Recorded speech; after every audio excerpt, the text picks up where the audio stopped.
მოგესალმებით, მე მარიამ ჩხიკვაძე ვარ, ეს კი ჩოხატაურის სათემო რადიო, მისი ხმა. პროექტს მისი ხმა ახორციელებს ჩოხატაურის სრასუთა განათლების ცენტრი DVB International-ისა და გერმანიის საგარეო საქმეთა და სამინისტროს მხარდაჭერით. პროექტის მიზანია ხელი შეუწყოს ქალების ჩართულობის ზრდას ეკონომიკურ, პოლიტიკურ, კულტურულ ცხოვრებაში, მათ გაძლიერებას და ასევე ზოგადად გენდერული საკითხების შესახებ მოსახლეობისა და პირველ რიგში ქალების ცნობიერების დონის ამაღლებას. ჩვენი დღევანდელი სტუმარია თამარ ოგანოვა, საქართველოს სახალხო დამცველის აპარატის წარმომადგენელი გურიაში. თამართან ერთად ვისაუბრებთ ისეთ მნიშვნელოვან საკითხზე, როგორიცაა ქალთა მიმართ ძალადობა. ძალიან დიდი მადლობა თამარ, რომ გამოყავით დრო და გვეწვიეთ სტუდიაში. ძალიან დიდი მადლობა მოწვევისთვის და თემით დაინტერესებისთვის. მადლობა, თქვენ დარწმუნებული ვარ ძალიან საინტერესო საკითხებს შევეხებით ჩვენი საუბრის დროს. მოდით დავიწყოთ სახალხო დამცველის მანდატის შესახებ საუბრით, რა არის მისი როლი, ფუნქცია და ასევე შევეხოთ რეგიონულ ოფისებსაც და მათ შორის გურიის რეგიონული ოფისის საქმიანობასაც.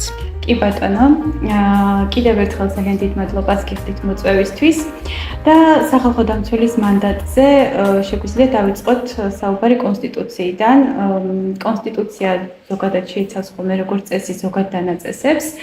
თუმცა კონსტიტუციის თანახმად სახალხო დამცველი უზრუნველყოფს ადამიანის უფლებების დაცვაზე ზედამხედველობას საქართველოს მთელ ტერიტორიაზე და შემდეგ უკვე კონსტიტუციის შემდგომ მოქმედებს სპეციალური კანონი საქართველოს სახალხო დამცველის შესახებ, რომელიც აწესრიგებს მის უფლებამოსილებას, საქმიანობის ძირითად პრინციპებს და ფორმებს. აღნიშნული კანონის თანახმად სახალხო დამცველი ადამიანის უფლებების და თავისუფლებების დაცვის მიზნით ზედამხედველობას უწევს სახელმწიფო ხელისუფლების და მუნიციპალიტეტის ორგანოთა საჯარო დაწესებულებათა და თანამდებობის პირთა მხრიდან საქართველოს ტერიტორიის ფარგლებსა და მის იურისდიქციაში მყოფი ყველა პირისთვის სახელმწიფოს მიერ აღიარებულ ადამიანის უფლებების და თავისუფლებების დაცვას ყოველგვარი, ასე ვთქვა, განსხვავების გარეშე, ეს იქნება კანის ფერი, რასა, სოციალური კუთვნილება თუ ასე შემდეგ, ხო? გარდა ამისა, სახალხო დამცველი არის თანასწორობის ორგანო და რას ნიშნავს ეს?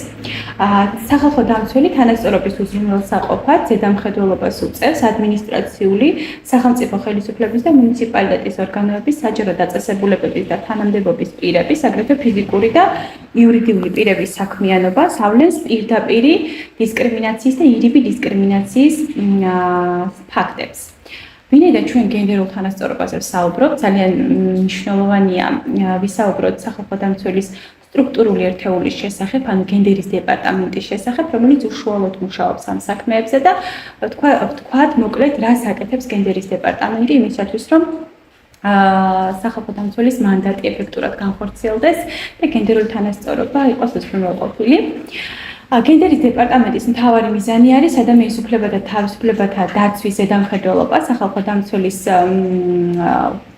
ესე იგი უფლებადაცვით საქმიანობაში გენდერული თანასწორობის საკითხების ინტეგრირების ხელშეწყობა და ასევე საზოგადოების ცნობიერების ამაღლება საქართველოში გენდერული თანასწორობის გაძლიერების მიზნით. გარდა ამისა, გენდერის დეპარტამენტი სწავლობს ინდივიდუალურ საქმეებს, რომელიც შეეხება ოჯახში ძალადობის საკითხებს, ადრეულ ასაკში ქორწინების საკითხებს, სექსუალური და რეპროდუქციული ჯანმრთელობის საკითხებს. ასევე მნიშვნელოვანია ხაზი გაეცვას, რომ გაეროს სპეციალური მომხსენებლის რეკომენდაცია იყო 2016 წელს, რომ შექმნილი იყო ფემიციდის მონიტორინგის მექანიზმი და ეს მექანიზმი სახალხო დამცველის აპარატის ფარგლებში შეიქმნა. და აღნიშნული მექანიზმის ფარგლებში მინიჭებული მანდატის საშუალებით სახალხო დამცველი ყოველწლიურად ახდენს ქალთა გენდერული ნიშნით მკვლელობების მცდელობების და თვითმკვლელობამდე მიყვანის საქმეების ანალიზს, რათა იდენტიფიცირებულ იქნას ძალადობის მსხვერპლთა და დაზარალებულთა დაცვის მექანიზმების ხარვეზები და უწყებებისთვის შესაბამისი რეკომენდაციების გაზიარება. ფემიციდის მონიტორინგის ფარგლებში შემუშავდა სპეციალური მეთოდოლოგია, რომლის მეშვეობითაც სახალხო დამცველი ავლენს, ასე ვთქვათ, ამ სფეროში არსებულ ტენდენციებს, ასევე შეიქმნა საკონსულტაციო საბჭო, რომლის რეკომენდაციების მიხედვით საქართველოს სახალხო დამცველი გეგმავს ფემიციდის მონიტორინგის მიმართულებით განსახორციელებელ საქმიანობებს და ყოველწლიურად მართავს კონფერენციას, რომელიც არის პლატფორმა ერთგვარი, როგორც ადგილობრივი, ასევე საერთაშორისო ორგანიზაციებისთვის და გამოცდილების გაზიარების. პრობლემებისთვის. სახალხო დამცველის მანდატის შესახებ კიდევ რამდენიმე სიტყვა უნდა ითქვას აუცილებლად. სახალხო დამცველი შეზღუდული შესაძლებლობის მქონე პირთა უფლებების რეალიზების ხელშეწყობის მიზნით ზედამხედველობას უწევს ასევე სახელმწიფო ადმინისტრაციული სახელმწიფო ხელისუფლების და ადგილობრივი თვითმმართველობის ორგანოებს, საჯარო დაწესებულებების და თანამდებობის პირების, აგრეთვე ფიზიკური და იურიდიული პირების საქმიანობას უზრუნველყოფს მათ მიერ შეზღუდული შესაძლებლობის მქონე პირთა უფლებების შესახებ კანონით გათვალისწინებულ ვალდებულებების შესრულებაზე მონიტორინგს და კანონმდებლობით დადგენილი წესით შემდგომ უკვე ამაზე ახდენს რეაგირებას. ასევე ასრულებს სახალხო დამცველი პრევენციის ეროვნული მექანიზმის ფუნქციებს, ანუ სახალხო დამცველი ან სპეციალური პრევენციული ჯგუფის წევრი ამოწმებს დაკავების, წინასწარი პატიმრობის ან თავისუფლების შეზღუდვის სხვა ადგილებში ადამიანის უფლებების დაცვის მდგომარეობას. ამ მიზნით შექმნილია სახალხო დამცველის აპარატში პრევენციის ეროვნული მექანიზმი, ანუ დეპარტამენტი არის ასეთი, რომელიც რეგულარულად ამოწმებს დახურულ დაწესებულებაში ადამიანების უფლებრივ მდგომარეობას. ანუ ეს შეიძლება იყოს დაკავებული ადამიანი, პატიმრობაში მყოფი ან სხვაგვარად თავისუფლება შეზღუდული ადამიანი, მსჯავრდებულთა მდგომარეობა ასევე მოწმდება პრევენციის ეროვნული მექანიზმის მიერ. გარდა ამისა, სახალხო დამცველი ზედამხედველობას უწევს ბავშვის უფლებების ეფექტურ განხორციელებას და თქვენ იცით, რომ საქართველოში მოქმედებს ბავშვის უფლებათა კოდექსი, რომელზე ზედამხედველობასაც ასევე ახორციელებს სახალხო დამცველი. კოდექსით დადგენილი წესით ბავშვის უფლებების დაცვას და ბავშვის მხარდაჭერის პროგრამების განხორციელებას ზედამხედველობს სახალხო დამცველი. ახლა რაც შეეხება უშუალოდ რეგიონული დეპარტამენტის საქმიანობას და მათ შორის, რა თქმა უნდა, რეგიონულ დეპარტამენტში მოიაზრება ასევე გურიის ოფისი. პირველ რიგში უნდა ითქვას, რომ ყველა რეგიონში სახალხო დამცველის აპარატს აქვს რეგიონული წარმომადგენლობა და მთავარი, ასე ვთქვათ, ფუნქციები, რაც აქვს რეგიონულ დეპარტამენტს, ეს არის ადამიანის უფლებების, ფაქტების გამოვლენისთვის საინფორმაციო არხების შექმნა და ფუნქციონირების ხელშეწყობა, ინდივიდუალური და სისტემური უფლებადარღვევების ფაქტების იდენტიფიცირება და დოკუმენტირება, სისტემური უფლებადარღვევების და პრობლემების გადაწყვეტის ადვოკატირება, ღონისძიებების განხორციელება ადამიანის უფლებათა და თავისუფლებათა დაცვის სფეროში საგანმანათლებლო საქმიანობის კუთხით, რეგიონში არსებული პენიტენციური დეპარტამენტის დაწესებულების დროებითი მოთავსების იზოლატორებსა და სხვა ტიპის დაწესებულებებში ვიზიტების, ადგილობრივ თვითმმართველობებში შეხვედრების და ბენეფიციარებთან კომუნიკაციის გზით. ასევე რეგიონულ ოფისებში ხდება მოქალაქეების მიღება, მათთვის სამართლებრივი კონსულტაციების გაწევა და სახალხო დამცველის მანდატის შესახებ ინფორმირება მოქალაქეების და აქვე დავამატოთ, რომ გურიის ოფისის მისამართის თქვა დაინტერესებული პირებისთვის ჩვენი ოფისი მდებარეობს ქალაქ ოზურგეთში, ჭავჭავაძის 14 ნომერში და ყველა დაინტერესებულ პირს შეუძლია რომ მოგმართოს როგორც უშუალოდ ოფისში ვიზიტის მეშვეობით, ასევე შეუძლია რომ დარეკოს ცხელ ხაზზე 1481. დიდი მადლობა თამარ, ასეთი დეტალური განმარტებისთვის. თქვენ ძალიან კარგად ისაუბრეთ სახალხო დამცველის როლზე, მის ფუნქციაზე და საინტერესოა თქვენ რატომ აირჩიეთ ეს პროფესია და რა გასცდოთ мотиваციას და ზოგადად თუ კი შეხვედრი ხართ გამოწვევებს პროფესიული განვითარების გზაზე ან ზოგადად ამ პროფესიაში. კი ბატონო, თავარი мотиваცია ალბათ იყო ჩემთვის ბავშვობიდანვე ადამიანების რაღაცნაირად დახმარება ერთგვარი და ეს ალბათ პროფესიის არჩევის დროსაც ამან განაპირობა, თუმცა პროფესიით იურისტი გახლავართ და თავდაპირველად, როდესაც შევაჩერე ჩემი არჩევანი იურისტობაზე, საკმაოდ სტერეოტიპული დამოკიდებულებები შემხვდა. ვთქვათ, როდესაც იურისტი ხარ, ქალი ხარ და იურისტი ხარ, ცოტა შესაძლოა რაღაც გარკვეულ სირთულეებთან ეს იყოს დაკავშირებული. თუმცა ჩემი აზრით, ანუ დღეის, ასე ვთქვათ, გადმოსახედიდან შემიძლია ვთქვა, რომ ნამდვილად ჩემი პროფესია მაძლევს საშუალებას, რომ დავეხმარო სხვა ადამიანებს. ეს არის ალბათ მთავარი мотиваციის წყარო. რაც შეეხება გამოწვევებს, იცით რა, ზოგადად აი უფლებადამცველების წინაშე არსებულ გამოწვევებზე რო ვისაუბროთ და მათ შორის ქალი უფლებადამცველების რო ვახსენოთ და მით უმეტეს ის ქალები, რომლებიც გენდერულ თანასწორობაზე და ქალთა უფლებებზე მუშაობენ, ვფიქრობ, რომ ჩვენ მუშაობთ ისეთ საკითხებზე, რომელიც საკმაოდ პრობლემური, ანუ ისეთ საკითხებს ვეხებით, რომელიც დაკავშირებულია უფრო სტერეოტიპულ დამოკიდებულებებთან, საზოგადოების მხრიდან და ვცდილობთ ეს შევცვალოთ და ზოგ შემთხვევაში საზოგადოების მხრიდან ეს საკმაოდ მტკივნეულად აღიქმება. თუმცა ვფიქრობ, რომ რაღაცა ჩვენი პატარა წვლილი მაინც შეგვაქვს იმ ცვლილებებში, რომელიც განხორციელდა ამ ბოლო პერიოდში თუნდაც საზოგადოების ცნობიერების ამაღლების კუთხით. დიდი მადლობა ასეთი გულწრფელი პასუხისთვის. მოდით ახლა ჩვენ უკვე გადავიდეთ უშუალოდ გენდერული ნიშნის ძალადობაზე. პირველ რიგში განმარტოთ თუ რას ნიშნავს გენდერული ნიშნის ძალადობა, რა სახეები არსებობს მისი და ასევე საინტერესოა გურიაში რა მდგომარეობა ამ კუთხით და ძირითადად რა ფორმები არის გავრცელებული ან რაიმე ტენდენციები ხო არ შეგენიშნავთ თქვენი საქმიანობის განმავლობაში. ბატონო, პირველ რიგში მნიშვნელოვანია რომ განმარტოთ სტამბულის კონვენცია არსებობს ასეთი ძალიან მნიშვნელოვანი დოკუმენტი, რომელიც რატიფიცირებული აქვს საქართველოს და ქალთა მიმართ ძალადობას ის განმარტავს როგორც ადამიანის უფლებების დარღვევას და ქალთა მიმართ დისკრიმინაციის ერთ-ერთ ფორმას და გულისხმობს გენდერული ნიშნით ჩადენილი ძალადობის ყველა იმ ფაქტს, რომლებსაც შედეგად მოყვება ან შეიძლება მოყვას ქალებისთვის ფიზიკური, სექსუალური, ფსიქოლოგიური და ეკონომიკური ზიანის და ტანჯვის მიყენება, მათ შორის ისეთი აქტების ჩადენის მუხარა იზოლება ან თავისუფლების თვითნებური აღკვეთა, იმის მიუხედავად თუ სათდება ეს ან შეიძლება მოხდეს როგორც საზოგადოებრივ ცხოვრებაში, ასევე პირად ცხოვრებაში. ხოლო რაც შეეხება ქალთა მიმართ გენდერული ნიშნის ჩადენილ დანაშაულს, ის გულისხმობს ქალის წინააღმდეგ ჩადენილ ძალადობას, იმის გამო რომ ის ქალია, ან რომელიც არათანაზომიერად უარყოფით ზემოქმედებას ახდენს ქალებზე. ჩვენი კანონმდებლობაც განმარტავს, ჩვენ სპეციალური კანონი გვაქვს, რომელიც არეგულირებს აღნიშნულ საკითხებს და ის განმარტავს ქალთა მიმართ ძალადობას და ასევე რა თქმა უნდა ჩამოთვლილ ძალადობის ფორმებს.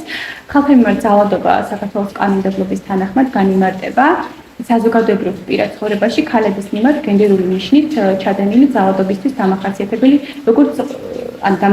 ყველა ქმედება, რომელთა შედეგად მოყვება ან შეიძლება მოყვეს ქალებისთვის ფიზიკური, ფსიქოლოგიური, სექსუალური ტანჯვის ან ეკონომიკური ზიანის მიყენება, მათ შორის ასეთი ქმედებების ჩადენის მუხარა ქალების იზოლება ან მათთვის თავისუფლების უკანონო აღკვეთა.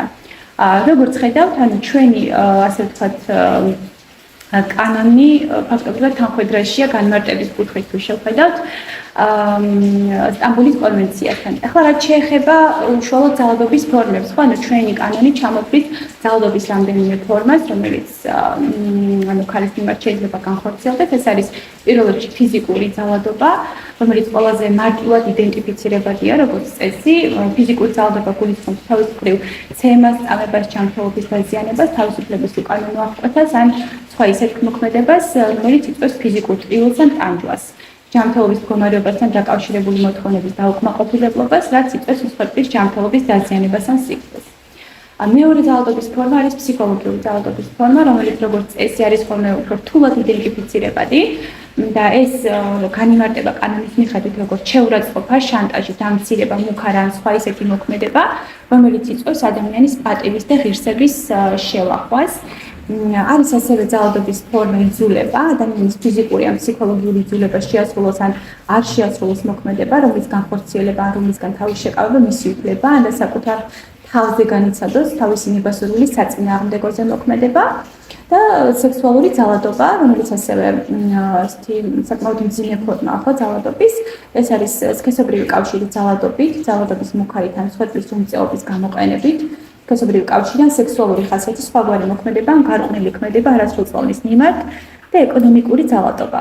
ეკონომიკური ძალადობა არის ქმედება, რომელიც იწვევს საკვებით, საცხოვრებელი ან ნორმალური განვითარების, სხვა პირობებით უზრუნველყოფის საკუთრების და შრომის უფლებების განხორციელების, აგრეთვე თანასაკუთრებაში არსებული ქონებით, სარგებლობისა და კუთვნილი წილის განკარგვის უფლების შეზღუდვას და აი აქ უბრალოდ მემკვიდრეობას რო გავუსვათ ხაზი, ძალიან გავრცელებული პრაქტიკაა, რომ ქალები რჩებიან მემკვიდრეობის გარეშე, ესეც ეკონომიკური ძალადობის ფორმა, იმიტომ რომ ეს ჩვენი ტრადიციების მიხედვით ვიცით, რომ მიუხედავად იმისა, რომ კანონმდებლობაში ვთქვათ, მსგავსი ჩანაწერი არ არსებობს და კანონის თანახმად ყველა მემკვიდრე ეს იქნება კაცი თუ ქალი, თანასწორია, მიუხედავად ამისა, ჩვენი რაღაცა ტრადიციების მიხედვით ქონება როგორც წესი რჩება ხოლმე კაცს. შესაბამისად, ესეც ითვლება ეკონომიკურ ძალადობად, ამიტომ ესეც ხაზგასასმელია.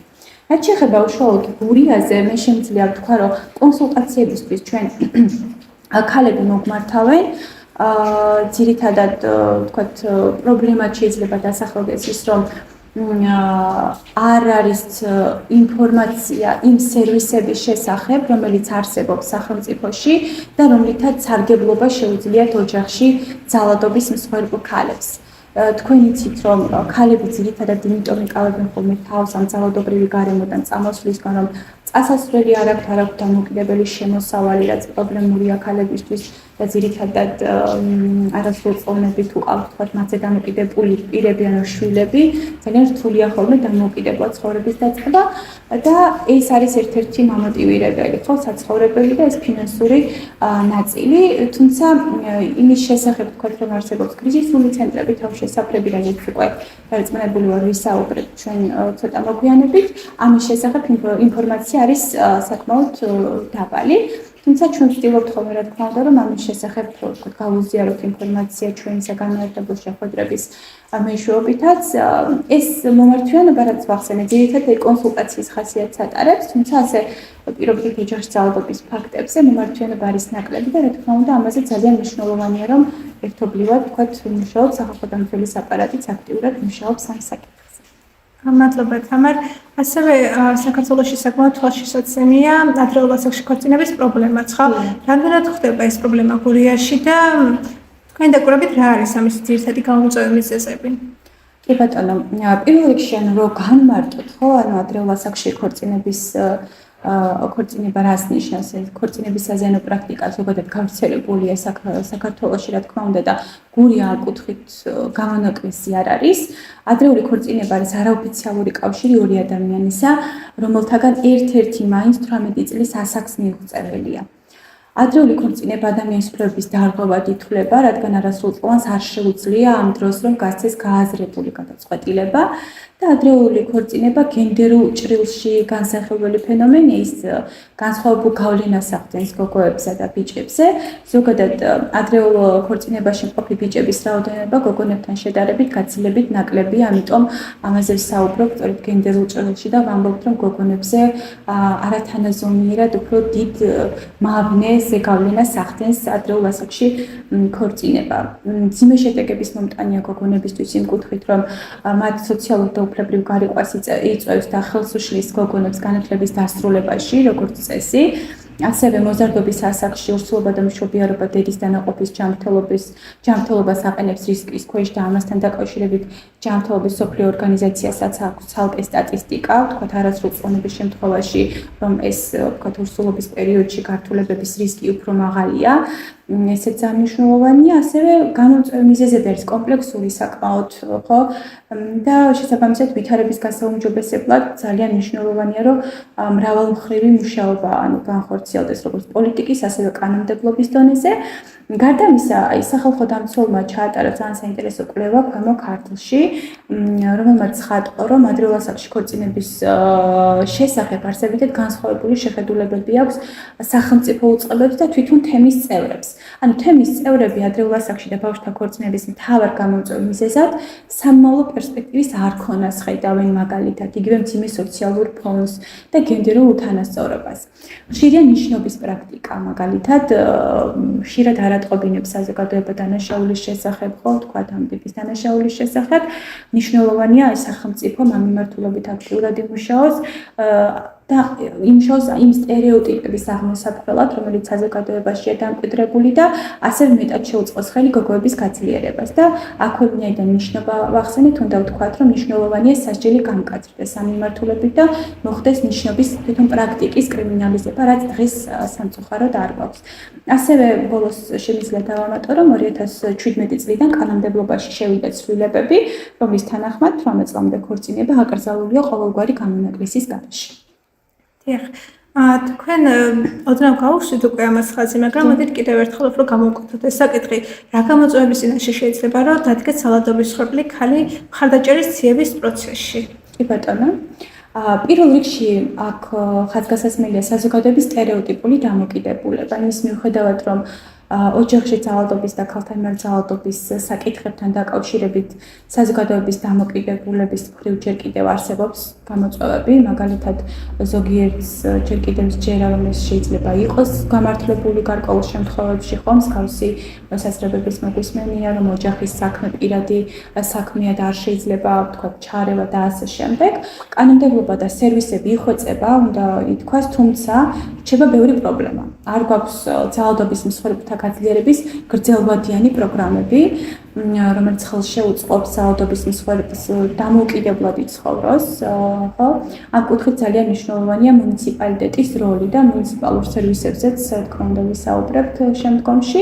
სახალხო დამცველის აპარატს რა შეეხება, ამ კუთხით სახალხო დამცველის აპარატი შეისწავლის საქმეებს, ატარებს ტრენინგებს უწყებების წარმომადგენლებთან, ასევე მუშაობს საზოგადოებაში ცნობიერების ამაღლების გაზრდაზე, საერთაშორისო და ადგილობრივი არასამთავრობო ორგანიზაციების, მთავრობის და სხვადასხვა მხარის მიერ საზოგადოების ინფორმირებულობის ასამაღლებლად, განხორციელებული ინტერვენციები თანდათან იწვევს, რა თქმა უნდა, ქცევის ცვლილებებს, თუმცა ძალადობა ჩვენი დროის ერთ-ერთი მაინც კრიტიკულ გამოწვევად რჩება. ის ცოდნა და ინსტრუმენტები, რომლებიც ბოლო ათწლეულის განმავლობაში ამგვარი ძალადობის პრევენციის და აღმოფხვრისთვის შემუშავდა, კიდევ უფრო სისტემატურად და ეფექტურად უნდა იყოს გამოყენებული. მადლობა თამარ, ძალიან სწორი აქცენტები გააკეთეთ. მოდით კიდე ცალკე გამოვყოთ ეს თქვენ კი მართალია ეს უკვე ახსენეთ და ახლაც კი საუბრეთ, მაგრამ ერთად მოვყაროთ თავი რა მექანიზმები და სერვისები და სამართლებრივი ბერკეტები არსებობს ქვეყანაში გენდერული ნიშნით ძალადობისგან და ჩაგვისგან დასაცავად. კი ბატონო, დავიწყოთ თქვათ მსხვერპლთა დაცვის მექანიზმებით, ეს არის კანონით, რაც არის გათვალისწინებული შემაკავებელი და დამცავი ორდერები. შემაკავებელი ორდერი არის პოლიციის უფლებამოსილი თანამშრომლის მიერ გამოცემული აქტი, რომელთაც განისაზღვრება მსხვერპლის დაცვის დროებითი ღონისძიებები. შემაკავებელი ორდერი გამოიცემა შინაგან საქმეთა მინისტრის სპეციალური ბრძანება არის, რომლის მიხედვითაც გამოიცემა შემაკავებელი ორდერი და სპეციალური კითხვარი არსებობს, ეგრეთ წოდებული რისკების შეფასების კითხვარი. სწორედ ამ კითხვარზე დაყრდნობით აფასებს, ვთქვათ, პოლიციის უფლებამოსილი თანამშრომელი იმ რისკებს, რაც არსებობს კონკრეტულ შემთხვევაში და მოგეხსენებათ, ყველა შემთხვევა არის ინდივიდუალური. შემაკავებელი ორდერი შესაძლოა ითვალისწინებდეს სხვადასხვა ტიპის შეზღუდვებს, მაგალითად მოძალადის მსხვერპლის საცხოვრებელი სახლიდან გარიდების საკითხს და აქ არ აქვს მნიშვნელობა ეს მოძალადის საკუთრება არის თუ არა. მსხვერპლის და მასზე დამოკიდებული პირის მოძალადისგან გარიდების და თავშესაფარში მოთავსების საკითხი, მოძალადისთვის თანასაკუთრებით ერთპიროვნულად სარგებლობის უფლების აკრძალვა, მოძალადის არასრულ პონისგან განცალკევების საკითხი, მსხვერპლთან, მის სამსახურთან, სხვა ადგილებთან, სადაც მსხვერპლი იმყოფება მოძალადის მიახლოების საკითხი, ელექტრონული ზედამხედველობის განხორციელების საკითხი, მოძალადისთვის ამ ორდერის მოქმედების პირობებში პერიოდში, ან ამ ორდერით განსაზღვრულ პერიოდში იარაღით სარგებლობის უფლების შეზღუდვის ან აკრძალვის საკითხი შეიძლება იყოს გათვალისწინებული შემაკავებელი ორდერით. მოძალადის გაფრთხილებას ან ამ ორდერით გათვალისწინებული მოთხოვნების, მოკლედ თუ გამოიცემა ორდერი და მოძალადე ამ ორდერს დაარღვევს, აქ მნიშვნელოვანია, რომ სისხლის სამართლის პასუხისმგებლობის საკითხი იდგება უკვე შემდგომ და შესაძლოა ითვალისწინებდეს თქვათ ორდერის სხვა საკითხებსაც, რომელიც აუცილებელია მსხვერპლის უსაფრთხოების უზრუნველსაყოფად. გარდა ამის არსებობს დამცავი ორდერი, რომელიც გამოიცემა პირველი ინსტანციის სასამართლოს მიერ. ასევე უნდა აღინიშნოს, რომ სახელმწიფოში მოქმედებს სხვადასხვა სერვისი, რომლითაც შესაძლებელია, რომ ისარგებლოს ძალადობის მსხვერპლმა, მაგალითად ძალადობის მსხვერპლთა თავშესაფარი, რომელიც არის დროებითი განთავსების ადგილი მსხვერპლისთვის და მასზე დამოკიდებული პირისთვის, ასევე თუ მაგალითად მსხვერპლს შეიძლება შვილი ყავდეს, ხო, შეიძლება განთავსდეს დროებით. ეს ასე თქვა დროებით განთავსების ადგილას შესაძლოა მსხვერპლმა ისარგებლოს ფსიქოლოგიური, სოციალური დახმარებით, თქვა რეაბილიტაციით, იურიდიული დახმარებით, აბსოლუტურად ცხადია უსასყიდლოდ სამედიცინო დახმარებით. ასევე არსებობს კრიზისული ცენტრები და აქ ხაზი უნდა გაესვას იმას, რომ კრიზისული ცენტრი ასევე გვაქვს გურიაში, კერძოდ ოზურგეთში, გრიბოედოვის ქუჩაზე. კრიზისული ცენტრი უზრუნველყოფს მსხვერპლთა ფსიქოლოგიურ, სოციალურ დახმარებას, რეაბილიტაციას, ასევე იურიდიულ მომსახურებას. კრიზისული ცენტრი შესაძლოა ითვალისწინებდეს დროებითი საცხოვრებლით მომსახურებას, ოღონდ ეს უნდა იყოს გათვალისწინებული მისი წესდებით, მაგალითად ოზურგეთში მდებარე კრიზისული ცენტრი დროებითი საცხოვრებლით უზრუნველყოფას არ ითვალისწინებს. სულ 7 ქალაქში მდებარეობს კრიზისული ცენტრები, ეს არის თბილისი, გორი, ქუთაისი, ოზურგეთი, მარნეული, თელავი და ზუგდიდი. კრიზისული ცენტრების მისამართები არის საჯარო, განსხვავებით ძალადობის მსხვერპლად თავშესაფრების მისამართებისგან, რაც განპირობებულია უშუალოდ მსხვერპლის უსაფრთხოების ინტერესებით. ძალიან დიდი მადლობა. ჩვენ ხაზი გავუსვით რამდენიმე პრევენციულ მეთოდსაც. კიდევ განმარცხოთ ეს საკითხი და განსაკუთრებით ყურადღება გავამახვილოთ იმაზე, თუ რა კეთდება საზოგადოების ცნობიერების დონის ასამაღლებლად და თქვენ თავად ვიცი რომ ჩართული ხართ ძალიან ბევრ აქტივობაში და მოგვიყვებით ამის შესახებაც. კი ბატონო, პირველ რიგში თქვათ რას გულისხმობთ ხომ პრევენციულ ღონისძიებებში და ამას თვითონ უშუალოდ კანონიც განმარტავს. ეს არის ქალთან მიერ ძალადობის ან ოჯახის ძალადობის პრევენციის მექანიზმები, რომელიც გულისხმობს იმ სოციალურ, ეკონომიკურ, სამართლებრივ და სხვა ღონისძიებების ერთობლიობას, რომლებიც მიმართულია ქალთა მიმართ ძალადობის ან და ოჯახის ძალადობის მიზეზების და წინაპირობების თავიდან აცილებისკენ, ძალადობის აღკვეთისკენ, მოძალადის სამართლებრივი დევნისკენ, მისი დამოკიდებულებების და ქცევის კორექციის მსხვერპლის რეაბილიტაციისა და ადაპტაციისკენ. კერძოდ, ეს მექანიზმები გულისხმობს იმ ფაქტორების ანალიზს და შესწავლას შეფასებას, რომლებიც ქალთან მიმართ ძალადობის და ოჯახის ძალადობის გამომწვევი მიზეზია, ასევე შესაბამისი სტატისტიკის წარმოება, ესეც ერთ-ერთი პრევენციული ღონისძიება შეიძლება იყოს, ქალთან მიმართ ძალადობის და ოჯახის ძალადობის გამოსავლენად და აღსაკვეთად ეფექტიანი სამართლებრივი მეთოდების დანერგვას. სათანადო საინფორმაციო საგანმანათლებლო კამპანიის წარმართვას ძალიან დიდი მნიშვნელობა აქვს, რა თქმა უნდა, რათა ადამიანებს ჰქონდეთ ინფორმაცია თავიანთი უფლებების და თავისუფლებების შესახებ, მოვალეობების შესახებ, აგრეთვე დაცვის გარანტიების შესახებ, რომელიც არსებობს სახელმწიფოში. ასევე მნიშვნელოვანია ქალთან მიერ ძალადობის და ოჯახის ძალადობის შემთხვევაში მოძალადის პასუხისმგებლობის, მსხვერპლის უფლებების და ამ უფლებების დაცვის გარანტიების შესახებ ინფორმაციის გავრცელება და ხელმისაწვდომობა. ძირითადად პრევენციულ ღონისძიებებზე პასუხისმგებელი პირები, ანუ ჩვენი კანონის თანახმად არიან შემდეგი უწყებები. ეს არის ოკუპირებული ტერიტორიებიდან დევნილთა შრომის ჯანმრთელობის და სოციალური დაცვის სამინისტრო, საქართველოს შინაგან საქმეთა სამინისტრო, განათლების და მეცნიერების და ახალგაზრდობის სამინისტრო, საქართველოს პროკურატურის ორგანოები და სასამართლო ორგანოები. გარდა ამისა, სახელმწიფო უზრუნველყოფს ქალთა მიმართ ძალადობის და ოჯახის ძალადობის პრევენციისკენ მიმართული კომპონენტების, ან ზოგად საგანმანათლებლო დაწესებულებების სკოლებში, ანუ პროფესიულ და უმაღლეს საგანმანათლებლო დაწესებულებების საგანმანათლებლო პროგრამებში ინტეგრირებას და გათვალისწინებას, რომ თქვათ ეს ინფორმაცია მიეწოდოთ როგორც სკოლაში, რა თქმა უნდა, ასაკობრივად, ასევე თქვათ იგივე პროფესიულ სასწავლებლებში, უმაღლეს სასწავლებლებში, რაც ძალიან მნიშვნელოვანია. რაც შეეხება მუნიციპალიტეტებს, აქვე უნდა ხაზი გაესვას და ჩვენ აი სერვისებზეც რომ საუბრობდით, უბრალოდ იქ დავამატებ წინა კითხვას, რომ მუნიციპალიტეტსაც გარდა იმისა, რომ სახელმწიფოს ცენტრალურ დონეზე აქვს კრიზისული ცენტრები და თავშესაფრები, მუნიციპალიტეტებსაც აქვთ გარკვეული პროგრამები, რომლითაც შესაძლოა რომ ისარგებლონ ძალადობის მსხვერპლებმა. იგივე ეს შეიძლება იყოს ქირავნობის პროგრამა, სადაც შეიძლება ჩაერთოს ოჯახის ძალადობის მსხვერპლი. ასევე მუნიციპალიტეტებში არის ერთჯერადი ფულადი დახმარების პროგრამა, რაც მნიშვნელოვანია ხოლმე. თქვათ ოჯახის ძალადობის მსხვერპლი ქალებისთვის და თუ თქვათ სტატუსი აქვს ქალს, შეუძლია რომ მიმართოს მუნიციპალიტეტს განცხადებით და ისარგებლოს ამ პროგრამებით. თუმცა აქვე უნდა აღინიშნოს, რაც ზემოთაც აღნიშნეთ, მნიშვნელოვანია ეს პროგრამები იყოს გრძელვადიანი და მსხვერპლის გაძლიერებაზე ორიენტირებული. და რაც შეეხება კიდევ ერთხელ ანუ მუნიციპალიტეტს, ანუ თვითონ მუნიციპალურ დონეზეც, იცით თქვენ რომ შექმნილია გენდერული თანასწორობის საბჭოები, რომლებიც უზრუნველყოფენ გენდერულ თანასწორობას, ასე ვთქვათ, ასევე ქალთა ოთახებიც არის შექმნილი.